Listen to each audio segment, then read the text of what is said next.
Hello and Assalamu alaikum. Myself is Rahila Maqsood, an ACCA mentor. आज हम chapter number 3 start करेंगे which is about double entry book keeping. इसमें हम सबसे पहला जो कंसेप्ट देख रहे हैं दैट इज अकाउंटिंग। अकाउंटिंग क्या होती है? Accounting is the science. Accounting एक साइंस है, अकाउंटिंग एक आर्ट नहीं है। अकाउंटिंग की पुरानी बुक्स जितनी भी हैं वहाँ पे आर्ट मेंशन है, लेकिन जितनी भी आप रिसेंट या लेटेस्ट बुक देखेंगे वहाँ पे साइंस मेंशन है। साइंस और आर्ट में क्या डिफरेंस होता है? आर्ट में आपके पास अपनी डिस्क्रिशन होती है, आप जैसे चाहे काम कर सकते हैं, आपके पास कोई रूल्स या रेगुलेशंस नहीं होते हैं। फॉर एग्जाम्पल, जब आप एक पेंटिंग करते हैं तो आपके पास कोई रेगुलेशंस नहीं होती, कोई रिस्ट्रिक्शंस नहीं लगाई होती, आप जैसे चाहे पेंटिंग कर सकते हैं। लाइक अगर आपको पेंटिंग में कहा जाए कि आप एक हाउस ड्रा करें, तो आप एक छोटा घर भी बना सकते हैं, बड़ा घर भी बना सकते हैं, आप अर्बन लाइफ भी बैकग्राउंड में शो कर सकते हैं, आप रूरल लाइफ भी शो कर सकते हैं। आपके ऊपर कोई भी रूल्स या रेगुलेशंस नहीं दिए गए। लेकिन साइंस में स्पेसिफिक रूल्स या रेगुलेशंस होते हैं, आप उन रेगुलेशंस के अकॉर्डिंगली ही काम कर सकते हैं। अकाउंटिंग एक साइंस है, आपको स्पेसिफिक रूल्स या रेगुलेशन बताए गए हैं और उसके अकॉर्डिंगली ही अकाउंटिंग की जाती है। अकाउंटिंग के जो रूल्स या रेगुलेशंस हैं उन्हें IAS भी कहा जाता है, इंटरनेशनल अकाउंटिंग स्टैंडर्ड्स। ये वो स्टैंडर्ड्स हैं जिनके अकॉर्डिंगली अकाउंटिंग में जितनी भी चीज़ें हैं उनको रिकॉर्ड किया जाता है और आगे उनको जो है प्रोसेस किया जाता है। So accounting is the science of recording, classifying and summarizing. Accounting में ट्रांसैक्शंस जितनी भी होती हैं, ट्रांसैक्शंस हमने लास्ट लेक्चर में पढ़ा था, it's a simple monetary exchange और मॉनेटरी डीलिंग्स। ओके, जितनी भी ट्रांसैक्शंस होती हैं उनको रिकॉर्ड किया जाता है, आप अपनी बुक्स में उसको रिकॉर्ड करते हैं, क्लासिफाई करते हैं, अलग अलग करते हैं, डिफरेंट नेचर की जो ट्रांसैक्शंस हैं उनको अलग कर देते हैं, समराइज करते हैं, जिन्हें आपने अलग अलग किया है उनको अलग अलग इकट्ठा कर देंगे, उनको आप डिफरेंट कैटेगराइज कर देंगे। ठीक है, इन अ सिग्निफिकेंट मैनर, एक खास तरीके से आप करते हैं। जो रिकॉर्डिंग होगी वो अकाउंटिंग में किस तरह या किस चीज में की जाएगी? जर्नल में की जाती है। ये हम इन डिटेल देखेंगे, इसकी प्रैक्टिस भी करेंगे कि जर्नल में रिकॉर्डिंग किस तरह से की जाती है। ठीक है, अकाउंटिंग में रिकॉर्डिंग की जाती है जर्नल के थ्रू।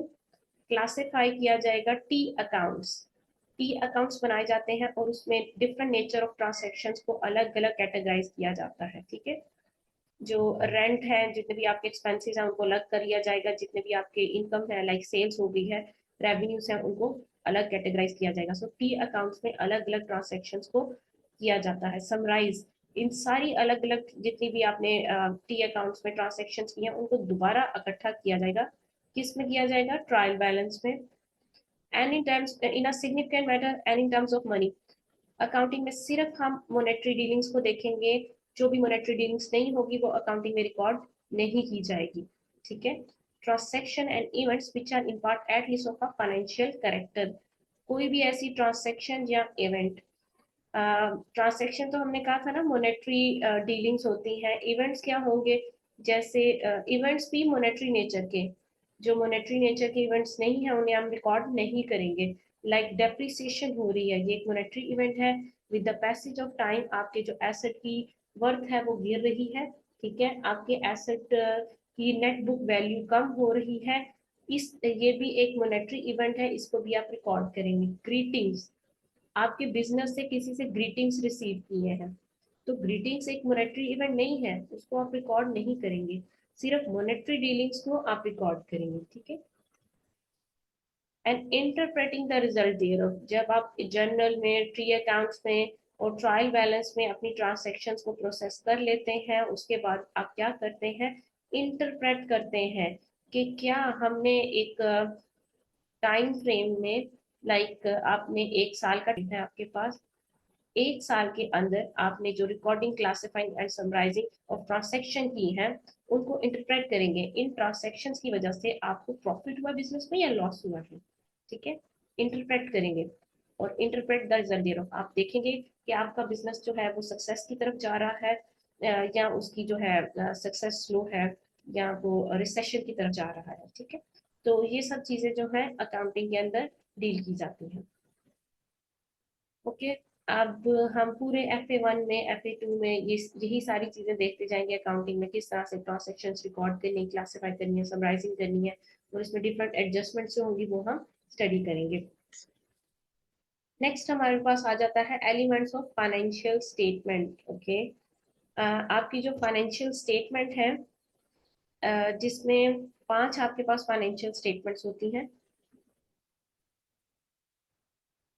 अकाउंटिंग का जो एंड प्रोडक्ट होता है वो फाइनेंशियल स्टेटमेंट होती है, जिसमें हमारे पास आ जाता है स्टेटमेंट ऑफ कम्प्रीहेंसिव, प्रॉफिट हुआ है या लॉस आया है, स्टेटमेंट ऑफ फाइनेंशियल पोजीशन, ये हमें बिजनेस की कैपेबिलिटीज है, ये भी हम आगे देखते हैं। स्टेटमेंट ऑफ कैश फ्लोज, के बिजनेस के पास अभी रिसेंट कैश कितना पड़ा हुआ है, कितने आपके बैंक में पैसे हैं, कितने आपके पास कैश इन हैंड है, कितने आपके पास शॉर्ट टर्म एसेट्स हैं जिनके वजह से आपके पास पैसे पड़े हुए हैं। Statement of changes in equity, ये भी हम अभी देखते हैं इक्विटी क्या होती है। इक्विटी ओनर की इन्वेस्टमेंट होती है, और हम देखेंगे कि ओनर ने बिजनेस में कितने पैसे लगाए हैं और कितने उसमें से प्रॉफिट गेन कर लिया है, क्या वो उसका जितनी भी डिविडेंड उसने लिया है, ये सारी जो बातें होंगी वो statement of changes in equity में आएंगी। अभी आप इसको मेमोराइज ना करें, इस हर एक टॉपिक के ऊपर जो है आपका पूरा पूरा चैप्टर है, उसको हम इन डिटेल देखेंगे, ठीक है। तो ये हमारे पास होती है फाइनेंशियल स्टेटमेंट, सॉरी ये 5 नहीं 4 है।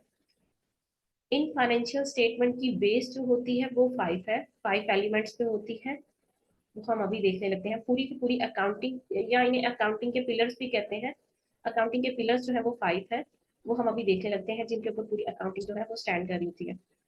The first one is assets. Assets क्या होते हैं आपके?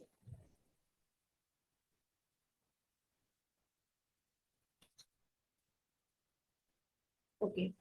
So assets are the resources owned and controlled by the entity as a result of past events from which future economic benefits are expected to flow to the entity.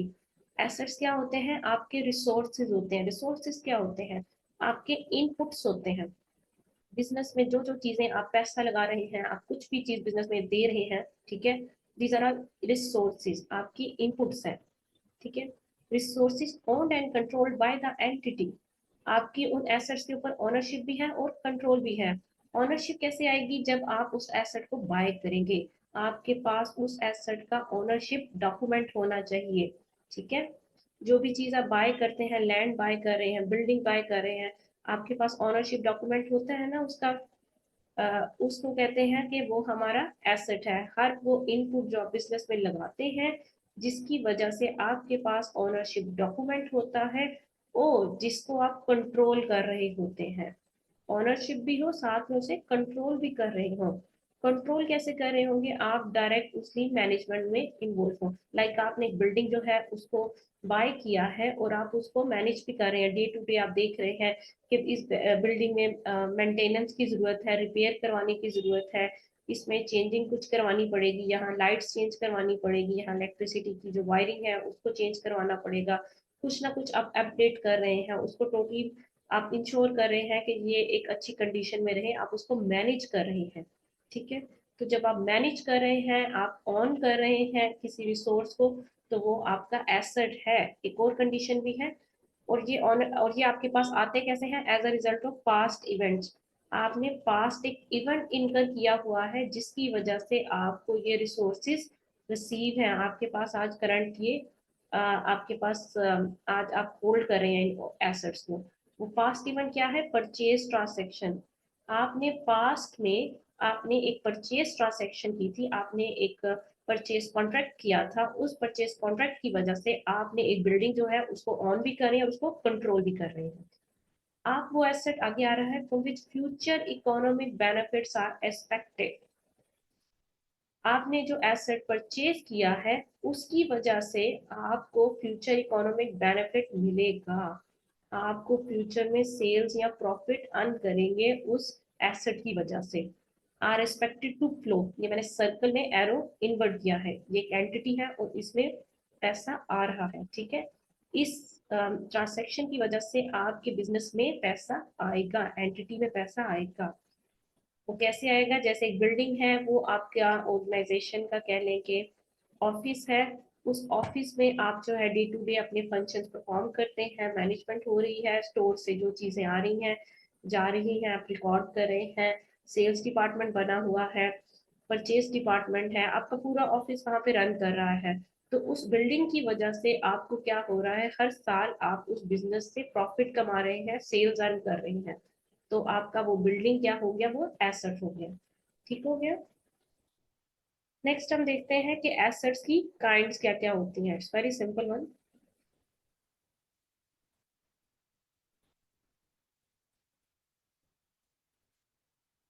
Assets को आप दो का तरह से कैटेगराइज करते हैं, non current और current की फॉर्म में। अ, और टेंजिबल और इंटेंजिबल ये एक अलग तरीका है। पहले हम देखते हैं नॉन करंट और करंट क्या होता है। वो जितने भी एसेट्स हैं, such assets which are expected to use by the business more than 1 year, वो सारे एसेट जिनसे आप एक्सपेक्ट कर रहे हैं कि आप 1 साल से ज्यादा इन्हें इस्तेमाल करेंगे, आपके बिजनेस में ये रहेंगे। ठीक है। और ये आप कब करते हैं, जब आपने उस एसेट को परचेज किया, उस वक्त आपकी इंटेंशन ये थी कि जो एसेट मैं परचेज कर रहा हूँ, इससे तो मैं 1 साल से ज्यादा बेनिफिट गेन करूंगा, ये मेरे बिजनेस में 1 साल से ज्यादा रहेगा। For sake of example, land और बिल्डिंग, आपने एक बिल्डिंग बाय की, तो आप 1 साल के लिए थोड़ी ना बिल्डिंग बाय करेंगे, आप तो रेंट पे भी ले सकते हैं बिल्डिंग। लेकिन जो बिल्डिंग आपने बाय की है, चांसेस है कि आप उसे 1 साल से ज्यादा इस्तेमाल करेंगे। ठीक है, और उससे बेनिफिट गेन करेंगे। प्लांट एंड मशीनरी, आपने बिजनेस में मशीनरी लगाई है, प्लांट है, प्लांट एंड मशीनरी लाइक आपकी कोई बेवरेज इंडस्ट्री से बिलोंग करते हैं आप, और आपकी कोई कोल्ड ड्रिंक्स की फैक्ट्री है, तो जो प्लांट आपने उसके अंदर इंस्टॉल किया है, वो सिर्फ 1 साल के लिए थोड़ी ना इंस्टॉल किया होगा, आपने उस एक खरीदते वक्त आपकी एक्सपेक्टेशंस थी कि मैं इससे आइंदा 20 30 या 50 60 साल तक जो है बेनिफिट गेन करूंगा। ठीक है। तो ये प्लांट एंड मशीनरी जो है ये भी आपके नॉन करंट एसेट्स होते हैं, क्योंकि इससे भी आप 1 साल से ज्यादा बेनिफिट गेन करते हैं। जहाँ पे वर्ड लिखा हुआ है एक्सपेक्टेड, आप एक्सपेक्ट कर रहे हो, आपकी परचेज टाइम पे इंटेंशन से हो कि मैं इस बिल्डिंग को, इस लैंड को 1 साल से ज्यादा यूज करूंगा। हर वो एसेट जिसको बाय करते वक्त आपकी इंटेंशन हो कि मैं इसे लॉन्ग टर्म पर्पस के लिए यूज करूंगा मोर देन 1 ईयर, वो आपका नॉन करंट एसेट है। इसके बिल्कुल ऑपोजिट होगा,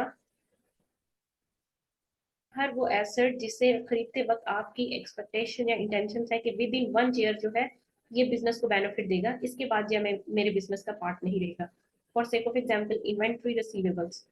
इन्वेंट्री इन्वेंट्री क्या होती है, अम, आपने रॉ मटेरियल लिया, ठीक है, उसके ऊपर कुछ काम किया, लेबर लगाया, ओवरहेड्स लगाए, और उसके बाद जो है उसको एक प्रोडक्ट बना, assets which are bought for resaleable purpose, जो रीसेल पर्पस के लिए बाय किए जाते हैं या बनाए जाते हैं, उन्हें हम कहते हैं ये इन्वेंट्री है। जो बिल्डिंग है वो आपकी इन्वेंट्री नहीं है, उसको आप रीसेल पर्पस के लिए नहीं खरीद रहे।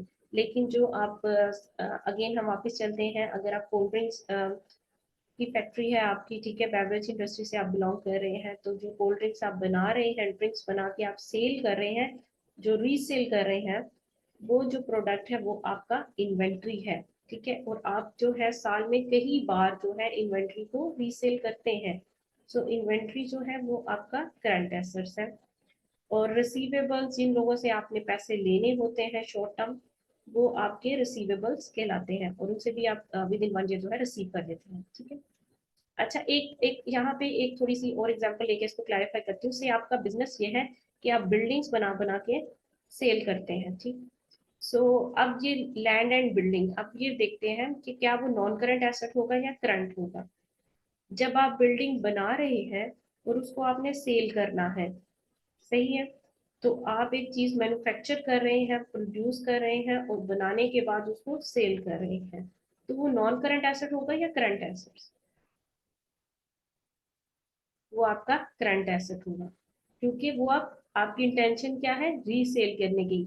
जब आप वो प्रोड्यूस कर रहे थे, आपकी इंटेंशन थी कि मैं इसको बनाऊंगा और सेल कर दूंगा। तो ऐसे जो अगर आप ऐसी इंडस्ट्री से बिलोंग कर रहे हैं, कंस्ट्रक्शन इंडस्ट्री से, और आप बिल्डिंग्स बना बना के सेल करते हैं, तो वो बिल्डिंग्स ही आपकी इन्वेंट्री है। अदरवाइज यूजली आपकी बिल्डिंग्स इन्वेंट्री नहीं होती, जिनको आप अपने बिजनेस के यूज में ले आते हैं, लाइक ऑफिस बना लेते हैं, लाइक अपना गोडाउन बना लेते हैं, वो सारी जो बिल्डिंग्स है वो आपकी करंट एसेट्स में आएंगी। अच्छा, एक और तरह से एसेट्स को आप देख सकते हैं, दैट इज इंटेंजिबल वे और इनटेंजिबल वे। टेंजिबल क्या होगा? Such assets which have physical existence, ऐसे एसेट जिनकी कोई फिजिकल एग्जिस्टेंस हो, like which can be feel, seen और टच। ये टर्म यूज की जाती है इसके लिए, जिसे आप महसूस कर सकें, देख सकें और हाथ लगा सकें उसको। ठीक है। आपके land and building, plant and machinery, ये सारे जो है इन्वेंट्री, रिसीवेबल्स, रिसीवेबल्स को इससे दूर ही रखें। Inventory, land and building, plant and machinery, ये सब जो है आपके टेंजिबल एसेट्स हैं। ठीक है, which you can see, seen, feel and touch. Okay. तो इसके अलावा दूसरी तरह इसका बिल्कुल ऑपोजिट वे में हम देखते हैं इनटेंजिबल एसेट, जिनकी कोई टेंजिबल एग्जिस्टेंस नहीं होती। ठीक है, वो वाले जो एसेट्स हैं वो आपके इनटेंजिबल एसेट्स कहलाते हैं। इनकी दो जो है और भी एग्जांपल्स हैं कि जो बेसिक एग्जांपल्स हैं वो है गुडविल, कॉपीराइट। अच्छा, आपकी जो गुडविल है, आपका जो गुड नेम है, वो भी आपका एसेट होता है। ठीक है, like Pepsi versus any local brand, ABC cola, no one know this, किसके बिजनेस की वर्थ ज्यादा होगी? पेप्सी की, क्योंकि पेप्सी का गुड नेम है, एवरीबॉडी नो अबाउट पेप्सी। ठीक है, सो गुड नेम की बेस पे जो है बिजनेस जो है फ्लरिश करता है। बिजनेस सम टाइम जो है अपने क्वालिटी की वजह से नहीं, अपने गुड नेम की वजह से प्राइस चार्ज करता है। ठीक है, like Adidas versus any local brand, Bata कह लें, Bata is very famous in Pakistan. तो एडिडास का एक गुड नेम है। एडिडास अपने जो शूज में, अपने प्रोडक्ट में जो है प्राइस चार्ज करेगा या मार्जिन चार्ज करेगा, वो गुडविल का, गुड नेम की वजह से। इसकी क्वालिटी तो डेफिनेटली बेटर होगी, पर वो क्वालिटी के साथ साथ गुड नेम की भी जो है वो जो है उसका प्रॉफिट मार्जिन चार्ज करेगा। सो आपको ये जो है ये आइटम्स भी जो है आपके एसेट्स हैं, क्योंकि इनकी वजह से भी आप फ्यूचर इकोनॉमिक बेनिफिट गेन कर रहे हैं, रिसोर्सेज हैं। ठीक है, ओन्ड एंड कंट्रोल्ड है, हम अपनी गुडविल को कंट्रोल कर सकते हैं। कोई भी नेगेटिव इवेंट होगा, आपकी गुडविल डैमेज हो जाएगी। आपके एम्प्लॉय ने कोई भी नेगेटिव काम किया है, न्यूज में आएगा और आपकी गुडविल डैमेज हो सकती है। ठीक है, सो गुडविल भी आपके एसेट्स होते हैं। कॉपीराइट होता है कि आपने कोई फॉर्मूला बनाया है, उसके, या आपके कह लें कि आपकी कोई बुक है, या आपकी आपने मूवीज से पहले भी कॉपीराइट देखा होगा कि ये जो पर्टिकुलर मूवी है ये कॉपीराइट है, इसके आगे से ट्रेडमार्क लिखा होता है कि इन्होंने प्रोड्यूस की है, इसके अलावा कोई भी इसको यूज नहीं कर सकता। ठीक है, सो कॉपीराइट जो है वो भी आपका जो है एक टेंजिबल, सॉरी इनटेंजिबल एसेट होता है। Goodwill and copyright, these are also can't be feel, seen and touch। तो ये चीजें हैं जो आपके एसेट्स की कैटेगराइज में आती है। ये जब हम क्वेश्चंस करेंगे, हम देखेंगे इनकम स्टेटमेंट क्या होती है, बैलेंस शीट क्या होती है, वहां पे ये सारे के सारे एसेट्स आएंगे और हम हर एक को दोबारा बार बार जो है देखते चले जाएंगे। देन हमारे पास आता है लाइबिलिटीज क्या होती है। Liabilities are the present obligation, आज आपके ऊपर एक रिस्पॉन्सिबिलिटी है, किस चीज की? Of a company that result in future sacrifice of economic benefits from entity. आपके ऊपर एक रिस्पॉन्सिबिलिटी है कि फ्यूचर में आपको सेक्रीफाइस करना पड़ेगा, कोई चीज छोड़नी पड़ेगी, कोई चीज देनी पड़ेगी। क्या देनी पड़ेगी? Economic benefits. इकोनॉमिक बेनिफिट्स मतलब सिंपली मनी। ठीक है, आपको पैसे देने पड़ेंगे फ्रॉम एंटिटी, ऑर्गेनाइजेशन से पैसे बाहर जाएंगे। आपके ऊपर आज एक रिस्पॉन्सिबिलिटी क्रिएट हो गई है कि आप फ्यूचर में किसी को पैसे देंगे बिजनेस से, सिंपल टर्म्स में। तो उसे हम कहते हैं लाइबिलिटीज। जैसे for sake of example bank loan, आपने बैंक से लोन लिया है, कॉन्ट्रैक्ट साइन हुआ है, तो वो आपकी लाइबिलिटी उसी वक्त क्रिएट होगी जैसे ही आपने कॉन्ट्रैक्ट साइन किया।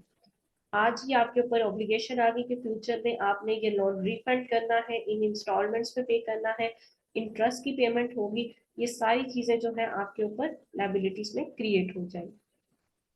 देन हम इसमें देखते हैं लाइबिलिटीज की दो बेसिक काइंड्स है, दैट इज नॉन करंट और करंट। जैसे हमने एसेट्स की देखेंगे, अगर कुछ ऑब्लिगेशंस होती हैं जो 1 साल से ज्यादा टाइम में आप पे करेंगे। ठीक है, जैसे यूजली बैंक लोन जो होता है आपने 5 साल का ले लिया, 6 साल का ले लिया, तो ये सारे जो बैंक लोन है आपके पास, लॉन्ग टर्म लोन है, आप बैंक के अलावा किसी और पर्सन से भी ज्यादा टाइम के लिए ले सकते हैं लोन, और उसको हर साल की इंस्टॉलमेंट्स पे कर रहे हैं, तो वो आपके पास क्या आ जाएगा, नॉन करंट लाइबिलिटी आ जाएगी। करंट लाइबिलिटी क्या होती है, जिसको आप विद इन 1 ईयर जो है सेटल कर लेते हैं, पे कर देते हैं। लाइक ट्रेड पेएबल्स, जिन लोगों से आप परचेजेस करते हैं, रॉ मटेरियल परचेज कर रहे हैं, हम फैक्ट्री को ले आएंगे अपने माइंड में, हमने लास्ट लेक्चर में फैक्ट्री को लेकर आए थे, फिर हमने परचेज साइकिल पढ़ा था। तो जब हम परचेज करते हैं, उन लोगों को पैसे भी तो देने हैं। जैसे ही हमारे पास जीआरएन आ जाता है कि गुड्स रिसीव्ड हो चुकी हैं, ठीक है, हमने, तो फिर हमने क्या करना है, नेक्स्ट पर्सन हमें इनवॉइस भेजता था। इनवॉइस को वो सेल इनवॉइस होती थी हमारे लिए, वो परचेज इनवॉइस कंसिडर की जाती थी, और फिर उस पर्सन को हम पेमेंट कर देते थे। तो जिनसे हम परचेजेस करते हैं वो हमारे पेएबल्स होते हैं, और पेएबल्स को हम साल में मल्टीपल टाइम्स जो है यूजली पे कर रहे होते हैं। तो ये थी हमारे पास लाइबिलिटीज और उनकी काइंड्स, बेसिक काइंड्स। देन हमारे पास एक नया कंसेप्ट आ रहा है विच इज कैपिटल। कैपिटल क्या होता है? Capital are the funds invested into the business by the owner and by the other entities to start or extend the business.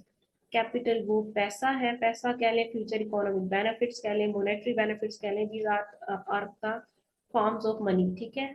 ये वो सब पैसा, ये वो पैसा है जो बिजनेस में इन्वेस्ट किया जाता है, बिजनेस में लगाया जाता है। कौन लगाता है इस पैसे को? ऑनर लगाता है, इक्विटी होल्डर भी कह सकते हैं इसको हम, एंड बाय अदर एंटिटीज, या किसी और एंटिटी से या किसी बैंक से आप लोन लेकर इस बिजनेस में वो पैसा लगाते हैं। किस लिए लगाते हैं? टू स्टार्ट और एक्सटेंड बिजनेस। अच्छा, कैपिटल सिर्फ बिजनेस स्टार्ट करने के लिए नहीं होता, बिजनेस एक्सटेंड करने के लिए भी होता है। लाइक आपका एक रनिंग बिजनेस है बेकरी का, और आप एक नई ब्रांच ओपन करने जा रहे हैं, तो जो नई ब्रांच आप ओपन करने लगे हैं, ठीक है, वो है एक्सटेंशन ऑफ बिजनेस। तो जो बिजनेस आप एक्सटेंड कर रहे हैं उसके लिए आपने लोन लिया है, वो जो लोन है आपका वो भी कैपिटल में कैटेगराइज करेगा। थोड़ी सी कंफ्यूजन होती है कभी कभी स्टूडेंट्स को कि कैपिटल सिर्फ इक्विटी होता है। इक्विटी ओनर की इन्वेस्टमेंट होती है, ठीक है, जो शेयर होल्डर्स, या अगर आपका एक सोल प्रोप्राइटरशिप है, अगर आप सिर्फ आप ही उस बिजनेस में ओनर है, कोई और ओनर नहीं है, पार्टनरशिप नहीं है, ठीक है, तो आप ही आपने जो पैसे लगाए हैं वो ही बिजनेस का कैपिटल है। तो जो आपने पैसे लगाए हैं वो इक्विटी है, और अगर आपने किसी और से पैसा नहीं लिया उधार पे, लोन पे, तो वो जो इक्विटी है वही कैपिटल है। उस केस में equity will be equal to capital, otherwise equity is owner investment just, ठीक है। कैपिटल में एक और चीज भी ऐड की जाती है which is what, non current liability. अगर आप बिजनेस को स्टार्ट करने के लिए, एक्सटेंड करने के लिए किसी से लोन ले रहे हैं, और वो 1 साल से ज्यादा का लोन है जिसे आप रिफंड करेंगे, तो नॉन करंट लायबिलिटी जो है वो भी कैपिटल ही होती है, उसे भी कैपिटल के अंदर ऐड किया जाता है। ओनर का लगाया हुआ पैसा और जो आप बाहर से लोन लेते हैं, वो दोनों चीजें जो है वो कैपिटल का पार्ट बनती है, इन दोनों को ऐड करके कैपिटल बनेगी। जो ओनर की इन्वेस्टमेंट है, सिर्फ अगर ओनर की इन्वेस्टमेंट देखें तो उसे हम इक्विटी कहेंगे। अगर ओनर ने इन्वेस्टमेंट की है और बाहर से आपने कोई पैसा नहीं दिया, तो हम कह सकते हैं कि इक्विटी ही कैपिटल है, ठीक है। अदरवाइज कैपिटल में नॉन करंट लायबिलिटी भी ऐड होगी। तो ये आ गया हमारे पास कैपिटल क्या होता है। Then revenues, all the cash inflows directly or indirectly gained by the business are known as revenue. Cash inflows, business में जो भी पैसा आ रहा है, ठीक है, डायरेक्टली या इनडायरेक्टली फॉर्म में। डायरेक्टली लाइक आपने जो है इन्वेंट्री सेल की है, तो जो सेल्स हुई है आपकी, आपको पैसे रिसीव हुए हैं, उसे हम रेवेन्यू कहेंगे।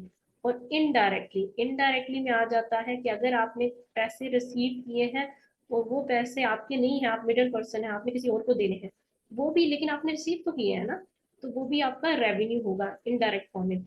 लाइक अगर आपने इम्प्लाई की सैलरी में से जो है वो टैक्स डिडक्ट किया है, जिसे हम कहते हैं पे एज यू अर्न, पे।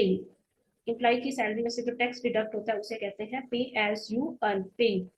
उस टैक्स को आपने अपने पास तो नहीं ना होल्ड करके रखना, वो आगे टैक्सेशन अथॉरिटी जो है उसको आपने पे करना है। तो जो टैक्सेशन अथॉरिटी को जब आप पे करेंगे तो ये आपका पैसा नहीं, ultimately it's taxation authority money, लेकिन आप मिडिल पर्सन या मिड पार्टी बने हुए हैं उस पैसे को रिसीव करने के लिए। वो भी एक तरह से आपका रेवेन्यू है, अनलेस एंटिल आप उसको पे ना कर दें। अगर आप कोई कमीशन रिसीव करें एज अ मिडिल पर्सन, वो भी आपके लिए रेवेन्यू है। इसी को ऑपोजिट कर लेते हैं एक्सपेंसेस। वो सारे कैश आउटफ्लोज, जो भी पैसा आपके बिजनेस से जा रहा है, डायरेक्टली पे कर रहे हैं या इनडायरेक्टली पे कर रहे हैं, वो आपके लिए एक्सपेंसेस हैं। लाइक अगर आप रेंट पे कर रहे हैं, इलेक्ट्रिसिटी का बिल, वो आपके लिए जो है वो अ, आपके लिए वो एक्सपेंसेस है। अगर आप कमीशन पे कर रहे हैं, कमीशन पेमेंट जो है वो आपके लिए वो भी एक्सपेंस है इनडायरेक्ट फॉर्म में। आपको डायरेक्ट और इनडायरेक्ट को मेमोराइज करने की जरूरत नहीं, बस आप ये देखें कि आप रिसीव कर रहे हैं या पे कर रहे हैं। अगर आप रिसीव कर रहे हैं तो इनकम है, अगर आप पे कर रहे हैं तो वो आपके एक्सपेंसेस है। Okay, that's all for today. हमने अकाउंटिंग देखा आज, और 5 पिलर्स ऑफ अकाउंटिंग को देखा है हमने, asset, liabilities, capital, revenue, expenses. इसी चैप्टर को हम इंशाल्लाह नेक्स्ट वीडियो में प्रोसीड करेंगे। ओके, अल्लाह हाफिज, फी अमानिल्लाह।